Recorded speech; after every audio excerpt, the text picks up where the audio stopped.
Hoje, vamos estudar as palavras de Deus com o título Quando Israel se tornou forte e quando Israel se tornou fraco. Examinando a história de Israel, vamos aprender quando Israel se tornou uma nação forte e por que se tornou fraca, sendo invadida por outros países.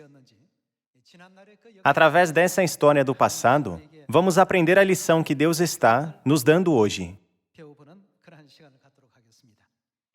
Vamos ver na Epístola aos Romanos, capítulo 15, versículo 4. Pois tudo quanto outrora foi escrito para o quê? Para o nosso ensino foi escrito. Para nós que vivemos nessa época, Deus mostrou a sua vontade através da história do passado. Está escrito, pois tudo quanto outrora foi escrito para o nosso ensino foi escrito. Então, investigando a história do passado, nós podemos aprender quando Israel se tornou fraca e quando se tornou uma nação forte. Vejamos juntos o livro dos Juízes, capítulo 3. Capítulo 3, versículo 7. Os filhos de Israel fizeram o que era mal perante o Senhor e se esqueceram do Senhor, seu Deus, e renderam culto aos Baalins e ao poste ídolo. Vamos continuar a ler para vermos o resultado que eles obtiveram com essa situação. Então, a ira do Senhor se acendeu contra Israel, e ele os entregou nas mãos de Cusã-Risataim, rei da Mesopotâmia. E os filhos de Israel serviram a Cusã-Risataim 8 anos. Aqui, podemos aprender uma lição muito importante. Sempre que os israelitas abandonavam a Deus e desobedeciam os decretos, mandamentos e leis de Deus, eles se tornavam fracos. Eram pisoteados e saqueados por outras nações. Esse é um ponto muito importante. Em nossa vida de fé também, em quais situações nossa Sião se tornará forte e em quais situações se tornará fraca? Todos vocês, por favor, prestem atenção a este assunto. E os filhos de Israel serviram a Cusã-Risataim 8 anos. Versículo 9. Clamaram ao Senhor os filhos de Israel. Eles clamaram porque estavam em agonia, vivendo vidas miseráveis. Vocês não concordam? Quando eles clamaram e imploraram a Deus, e o Senhor lhes suscitou libertador, que os libertou. Otiniel, filho de Kenaz, que era irmão de Calebe, e mais novo do que ele. Veio sobre ele o Espírito do Senhor, e ele julgou a Israel. Saiu à peleja, e o Senhor lhe entregou nas mãos a Cusã-Risataim, rei da Mesopotâmia, contra o qual ele prevaleceu. A paz foi restaurada na terra de Israel. Então, a terra ficou em paz durante 40 anos. Otiniel, filho de Kenaz, faleceu. Por 40 anos, eles serviram a Deus diligentemente. Eles deram glória e graças a Deus por sua graça e desfrutaram de 40 anos de paz. A razão pela qual Israel pôde desfrutar de paz foi porque Israel se tornou uma nação forte. Uma nação é capaz de desfrutar de paz quando se torna forte. Naquela época, as nações mais fracas eram sempre pisoteadas pelas mais fortes. Assim, os israelitas obedeceram bem à vontade de Deus por 40 anos e, como resultado, eles puderam desfrutar de um tempo de paz de 40 anos. Agora, vamos ver o versículo 12. Tornaram então os filhos de Israel a fazer. O que eles fizeram? Fazer o mal é sempre o problema. Eles abandonaram os ensinamentos de Deus, não obedeceram os mandamentos de Deus e se distanciaram de Deus. Deus se sentia muito angustiado sempre que os israelitas caíam em tentação, sendo enganados pelas religiões pagãs do mal e seguiam seus costumes malignos. Vamos ver o versículo 12 de novo. Tornaram, então, os filhos de Israel a fazer o que era mal perante o Senhor. Mas o Senhor deu poder a Eglon, rei dos Moabitas, contra Israel, porquanto fizeram o que era mal perante o Senhor. E ajuntou consigo os filhos de Amon e os amalequitas, e foi, e feriu a Israel. E apoderaram-se da cidade das palmeiras. E os filhos de Israel serviram a Eglon, rei dos Moabitas, 18 anos. A outrora forte nação de Israel se tornou fraca outra vez. Por 18 anos eles serviram a Eglon, rei de Moabe. Quando examinamos cuidadosamente a história de Israel, descrita nos livros dos Juízes, primeiro livro das Crônicas e primeiro livro dos Reis, podemos ver que Israel era um ou outro. Ou Israel era uma nação forte, ou era uma nação fraca e impotente.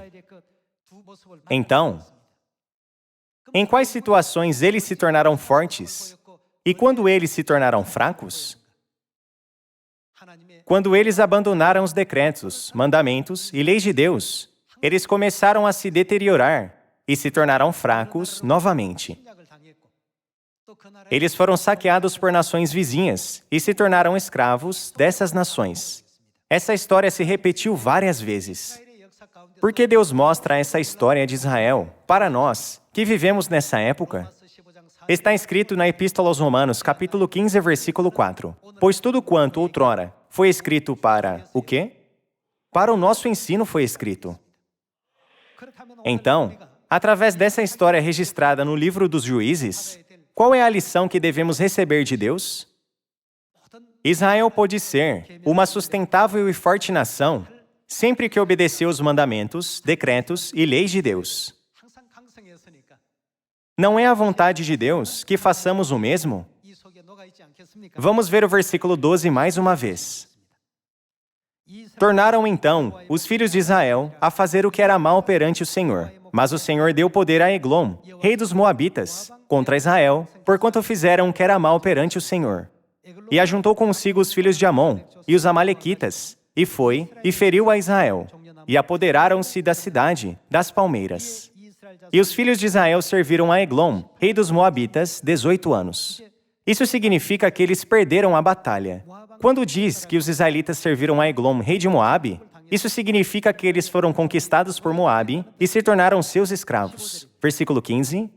Então, os filhos de Israel clamaram ao Senhor, e o Senhor lhes suscitou libertador. Eude, homem canhoto, filho de Gera, benjamita. Por intermédio dele, enviaram os filhos de Israel tributo a Eglon, rei dos Moabitas. Eude fez para si um punhal de 2 gumes, do comprimento de 1 côvado, e cingiu-o debaixo das suas vestes, do lado direito. Levou tributo a Eglon, rei dos Moabitas. Era Eglon homem gordo. Tendo entregado o tributo, despediu a gente que o trouxera e saiu com ela. Porém voltou do ponto em que estavam as imagens de escultura, ao pé de Gilgal, e disse ao rei: Tenho uma palavra secreta a dizer-te, ó rei. O rei disse: Cala-te. Então todos os que lhe assistiam saíram de sua presença. Eude entrou numa sala de verão, que o rei tinha só para si, onde estava sentado, e disse: Tenho a dizer-te uma palavra de Deus. E Eglon se levantou da cadeira. Então, Eude, estendendo a mão esquerda, puxou o seu punhal do lado direito e lhe o cravou no ventre. De tal maneira que entrou também o cabo, com a lâmina, e, porque não o retirou do ventre, a gordura se fechou sobre ele. E Eude, saindo por um postigo, passou para o vestíbulo, depois de cerrar sobre ele as portas, trancando-as. Dessa maneira, os israelitas foram libertos de Moabe. Vamos para o versículo 30. Assim, foi Moabe subjugado naquele dia, sob o poder de Israel, e a terra ficou em paz 80 anos. Como vocês podem ver na história, a conduta de Israel se repetia continuamente. Ele abandonava a Deus e então retornava para Deus. Depois abandonava a Deus novamente. Então se arrependia e voltava para Deus outra vez. Sempre que Israel desonrava a Deus, era invadido por outras nações. Sempre que ele mostrava reverência a Deus, ele se tornava forte, desfrutava de paz e recebia tributos, até mesmo das nações vizinhas. Vamos ver o capítulo 6, versículo 1. Fizeram os filhos de Israel o que era mal perante o Senhor. Por isso, o Senhor os entregou nas mãos dos midianitas por 7 anos. Aqui, nós podemos ver que a mesma coisa acontece de novo e de novo. Israel continuou com suas obras más, então se arrependeu e voltou a Deus. Quando os israelitas voltavam, recebiam o favor de Deus e se tornavam uma nação forte, que recebia tributos dos países circunvizinhos. Depois, os israelitas perdiam uma batalha e tinham que pagar tributos para outros países. Eles se tornavam fracos e fortes, fracos e fortes. Na Bíblia, vocês podem identificar facilmente os momentos em que Israel se tornou forte e quando se tornou fraco. Aqui, diz que o Senhor os entregou nas mãos dos midianitas por 7 anos. Versículo 2. Prevalecendo o domínio dos midianitas sobre Israel, fizeram estes para si, por causa dos midianitas, as covas que estão nos montes, e as cavernas, e as fortificações. Porque cada vez que Israel semeava, os midianitas e os amalequitas, como também os povos do Oriente, subiam contra ele. E contra ele se acampavam, destruindo os produtos da terra, até a vizinhança de Gaza, e não deixavam em Israel sustento algum, nem ovelhas, nem bois, nem jumentos. Pois subiam com os seus gados e tendas, e vinham como gafanhotos, em tanta multidão que não se podiam contar, nem a eles nem aos seus camelos, e entravam na terra para a destruir. Sempre que os israelitas faziam mal aos olhos de Deus, esse tipo de tragédia se repetia. Versículo 6. Assim, Israel ficou muito debilitado com a presença dos midianitas. Então os filhos de Israel clamavam ao Senhor. Entretanto, quando eles clamaram pela ajuda de Deus outra vez, como vocês podem ver no versículo 25, Deus enviou Gideão até eles. Deus enviou Gideão para salvar os israelitas das mãos dos midianitas. E outra vez, Israel se tornou forte. Vamos para o versículo 25. Naquela mesma noite, lhe disse o Senhor: toma um boi que pertence a teu pai, a saber, o segundo boi de 7 anos, e o quê? E derriba o altar de Baal, que é de teu pai, e corta o poste ídolo que está junto ao altar. Edifica ao Senhor teu Deus um altar no cimo deste baluarte, em camadas de pedra, e toma o segundo boi, e o oferecerás em holocausto com a lenha do poste ídolo que vieres a cortar. Então, Gideão tomou 10 homens dentre os seus servos, e fez como o Senhor lhe dissera. Temendo ele, porém, a casa de seu pai e os homens daquela cidade, não o fez de dia, mas de noite. Dessa maneira, Gideão destruiu todos os ídolos e, sob a graça de Deus, 300 guerreiros derrotaram 135.000 soldados midianitas. Vocês podem ver isso no capítulo 8. Vamos para o livro dos Juízes, capítulo 8, versículo 10. Estavam, pois, Zeba e Salmuna em Cancor, e os seus exércitos com eles, uns 15.000 homens, todos os que restaram do exército de povos do Oriente. E os que caíram foram 120.000 homens que puxavam da espada. Nesse ponto, a vitória já estava garantida. Vocês podem ver que 120.000 homens foram destruídos pelos 300 guerreiros de Gideão. Somente 15.000 foram poupados dos 135.000. E os que ficaram também foram mortos depois. No fim, os israelitas foram libertos das mãos dos midianitas e, de novo, desfrutaram de paz por 40 anos. Vamos ver o capítulo 8, versículo 28. Assim, foram abatidos os midianitas diante dos filhos de Israel e nunca mais levantaram a cabeça. E ficou a terra, como? Em paz durante 40 anos, nos dias de Gideão. A terra ter ficado em paz significa que Israel se tornou uma nação forte e que as nações circunvizinhas não ousaram ir contra os israelitas. Após essa grande vitória, muitas pessoas imploraram para Gideão dizendo: por favor, desejamos que você e sua família governe sobre nós, pelas gerações que virão. Depois que eles fizeram esse pedido, Gideão respondeu: não governaremos sobre vocês. Somente Deus governará sobre vocês, Israel. Tema somente a Deus e se submeta a Ele. Gideão disse isso para os israelitas no versículo 22. Porque Israel agiu assim, houve grande paz por todo o Israel. Versículo 22. Então, os homens de Israel disseram a Gideão: Domina sobre nós, tanto tu como teu filho, e o filho de teu filho, porque nos livraste do poder dos midianitas. Porém, Gideão lhes disse: Não dominarei sobre vós, nem tampouco meu filho dominará sobre vós. Somente quem dominará? Somente o Senhor vos dominará. Quando Israel agiu assim, o que aconteceu? As palavras, a terra desfrutou de paz por 40 anos, não significam que Israel se tornou uma nação forte novamente? Através da história dos israelitas, registrada no livro dos Juízes, podemos aprender quando Israel se tornou forte e quando se tornou fraco. Sempre que Israel obedecia aos mandamentos, ensinamentos e direções de Deus, ele se tornava uma nação poderosa, contra quem outras nações não ousavam se opor. Contudo, sempre que Israel cometia o mal ou fazia coisas que eram proibidas, segundo as leis e ordens de Deus, imediatamente o poder desta nação começava a se deteriorar. Agora, vamos além do tempo dos juízes e vejamos o que ocorreu no tempo de Josué, através da história. Independentemente do tempo ou da época, sempre que os israelitas pecavam contra Deus e faziam o mal, eles não podiam evitar de se tornar uma nação fraca. Vamos confirmar isso no livro de Josué, capítulo 7. Livro de Josué, capítulo 7, versículo 1. Prevaricaram os filhos de Israel nas coisas condenadas, porque Acã, filho de Carmi, filho de Zabdi, filho de Zera, da tribo de Judá, tomou das coisas condenadas. A ira do Senhor se acendeu contra os filhos de Israel. Qual era a condição de Israel antes de Acã pecar? Seu exército era poderoso o suficiente para conquistar até mesmo uma forte cidade como Jericó. Porém, depois de Acã pecar, como ficou o exército de Israel? Vamos ver detalhadamente no versículo 2.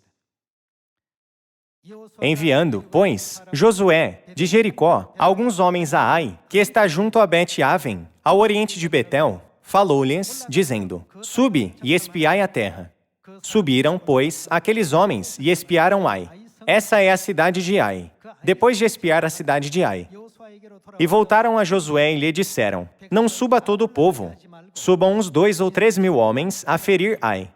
Não fatigueis ali todo o povo, porque são poucos os inimigos. Assim, subiram lá do povo uns 3 mil homens, os quais fugiram diante dos homens de Ai. Os homens de Ai feriram deles uns 36. E aos outros perseguiram desde a porta até as pedreiras, e os derrotaram na descida. E o coração do povo se derreteu, e se tornou como água. Então, Josué rasgou as suas vestes e se prostrou em terra, sobre o rosto perante a arca do Senhor, até a tarde, ele e os anciãos de Israel, e deitaram pó sobre a cabeça. Disse Josué: Ah, Senhor Deus, por que fizeste este povo passar o Jordão, para nos entregares nas mãos dos amorreus, para nos fazerem perecer? Tomara nos contentáramos com ficarmos da além do Jordão. Ah, Senhor, que direi? Pois Israel virou as costas diante dos seus inimigos.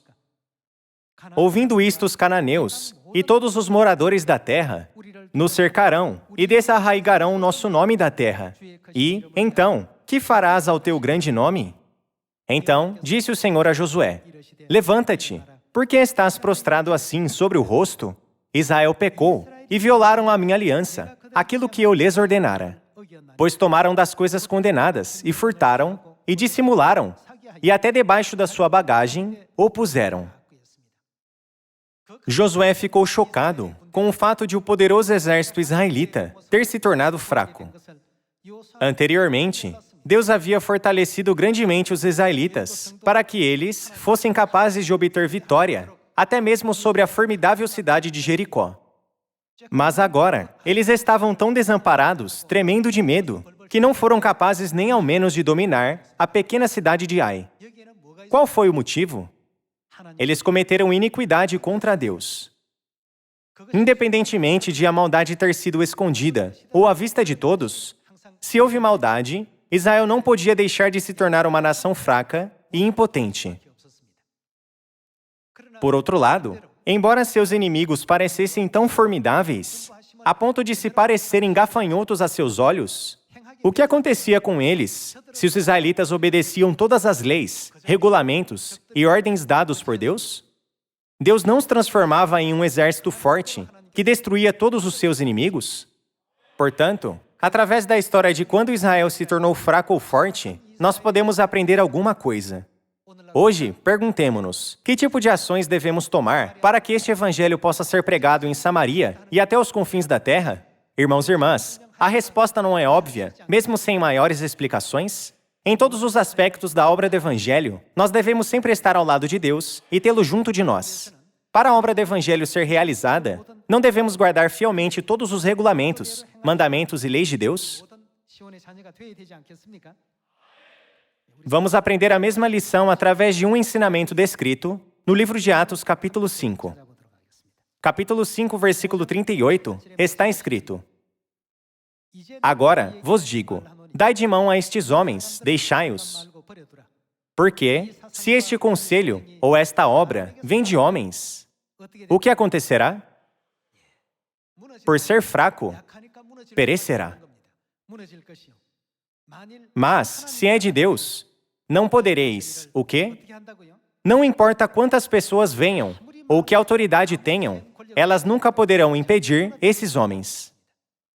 Não podereis destruí-los, para que não sejais, porventura, achados lutando contra Deus. Tudo o que fazemos, desde o método de pregação até todos os regulamentos da verdade, devem vir de Deus. Se qualquer aspecto da obra do Evangelho se origina de pensamentos pessoais, de livros de filosofia, de algum ensinamento ou exemplo do mundo, em vez de vir de Deus, com certeza falhará.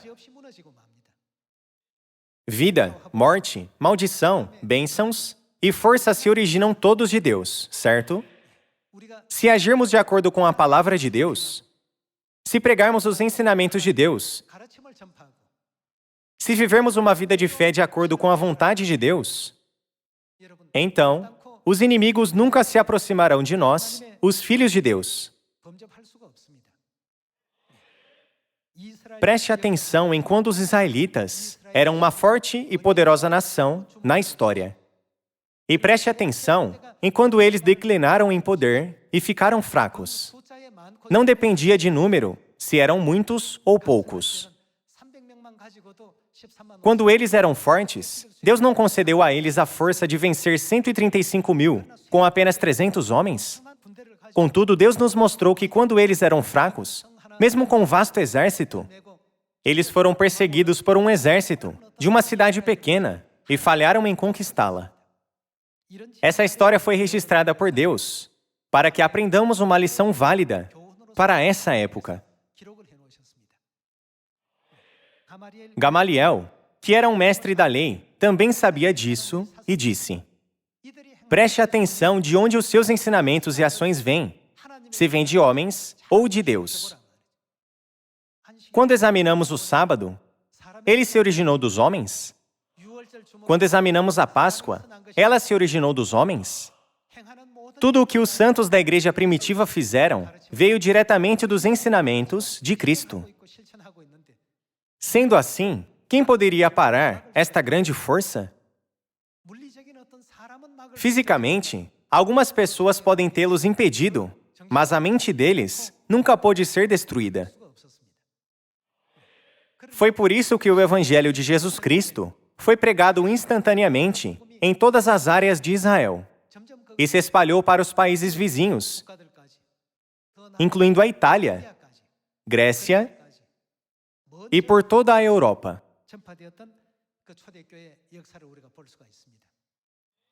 Se este conselho ou esta obra vem de homens, perecerá. Mas, se é de Deus, não podereis destruí-los. Deus está claramente nos despertando através dessas palavras.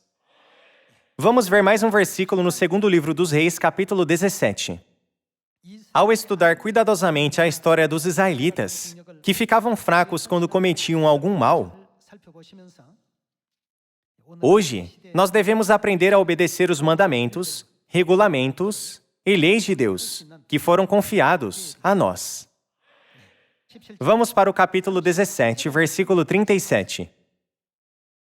Os estatutos e os juízos, a lei e o mandamento que ele vos escreveu, tereis cuidado de os observar todos os dias. Não temereis outros deuses.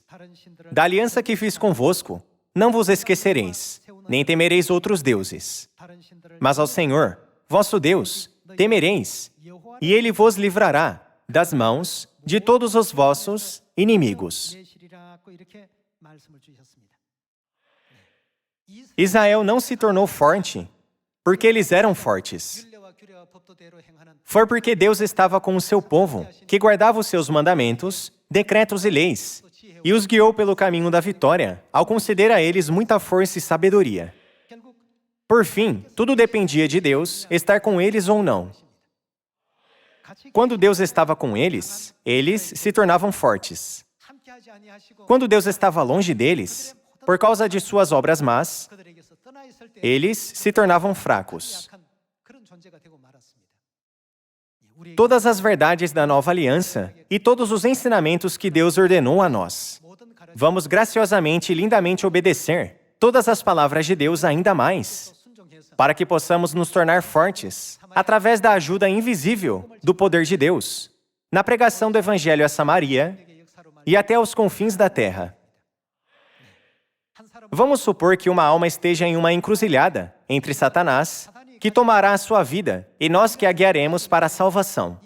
Então, com a determinação de obter a vitória e guiá-la à salvação, não devemos ser fortes?